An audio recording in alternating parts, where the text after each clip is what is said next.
Craig Richmond. I'm the President and CEO of the Vancouver Airport Authority. The second busiest airport in Canada.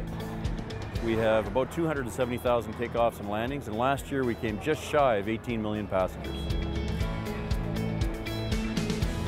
Vancouver was one of the very first airports to get the idea of a sense of place.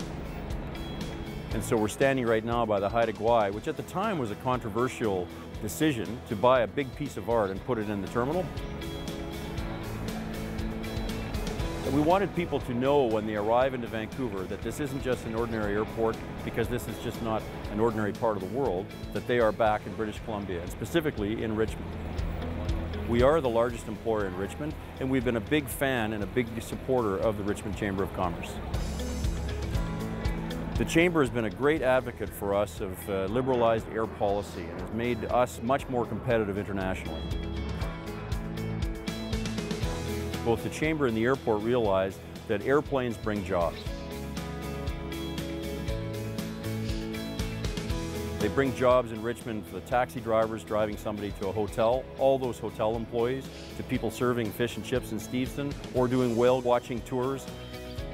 Even the agricultural and the seafood industries in Richmond depend on our aircraft to get their high-value goods to market.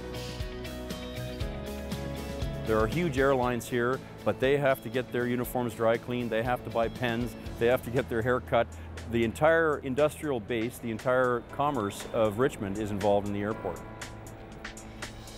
I think the Chamber of Commerce is a great place to meet other businesses and to understand that you're part of a wide web, and you never know what's going to come from that meeting at a table, at a lunch or at a dinner, and you might meet somebody that potentially turns into your best customer.